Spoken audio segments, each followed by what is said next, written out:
कहते हैं कि जैसा दिखता है वैसा होता नहीं है। जीवन जीते समय न जाने कितने लोगों से हमारा इंटरेक्शन होता है, मगर कौन इंसान कैसा है, वो अच्छा है या बुरा, इसका अंदाजा लगा पाना बहुत मुश्किल होता है। ज्यादातर समय तो ऐसा देखा गया है कि अपने ही अपनों को धोखा दे जाते हैं और दूसरे लोग मदद के लिए हाथ आगे बढ़ाते हैं। ऐसे में किसी भी व्यक्ति के मन में यह सवाल उठता है कि आखिर जीवन जीना कैसे है। अगर आप भी उन्हीं में से एक हैं और इस उलझन को अपनी लाइफ से उखाड़ फेंकना चाहते हो तो सबसे बेस्ट रास्ता है अपनी लाइफ को अलग नजर से देखना।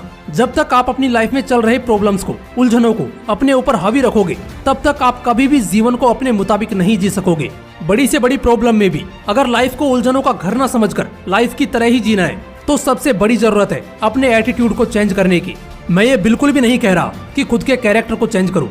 मैं तो यह सलाह दूंगा कि आप कभी भी अपने कैरेक्टर को बदलने की कोशिश भी मत करो, क्योंकि कैरेक्टर के बदलने से जीवन इतनी तेजी से बदल जाता है कि उससे आने वाले संकटों से निकल पाना नामुमकिन हो जाता है। यहाँ आपको अपने कैरेक्टर को खुद से दूर न करते हुए लाइफ के जीने के एटीट्यूड को बदलना है। खुद में ऐसा एटीट्यूड लाना है कि जो लोग आपको कभी ताना देते थे वही लोग आपकी तारीफ करने लगे। चलो मैं आपको एक उदाहरण देके सीधी और सरल भाषा में समझाता हूँ। कभी आपने सोचा है कि शेर ही आखिर जंगल का राजा क्यों कहलाता है? ना तो शेर चीते से तेज दौड़ सकता है, ना ही शेर हाथी जितना विशाल होता है और ना ही उतना ताकतवर, फिर भी शेर जंगल का राजा है। ऐसा क्यों?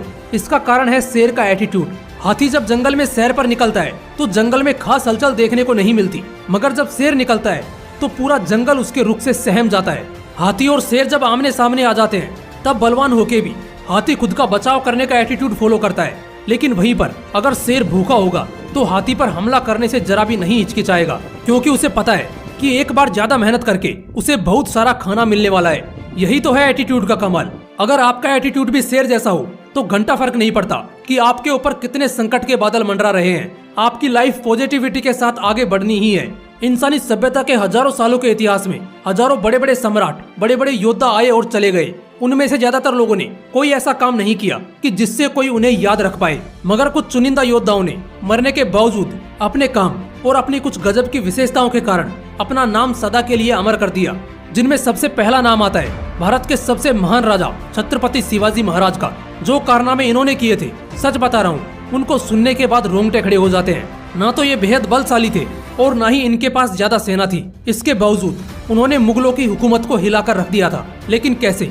इसका सबसे पहला जवाब है शिवाजी महाराज की बुद्धि। वो बहुत बड़े कदकाठी के व्यक्ति नहीं थे, मगर उनके विचार करने की क्षमता और उनकी कूटनीति का कोई सानी नहीं था। कभी कभार होशियार होने के बावजूद इंसान हार जाता है, लेकिन शिवाजी महाराज के पास बुद्धि के अलावा एक और बहुत बड़ी चीज थी, वो था उनका एटीट्यूड। उन्हें कोई फर्क नहीं पड़ता था कि सामने खड़ा दुश्मन कितना ताकतवर है, उसे अपनी कूटनीति से बस धराशाही करना है।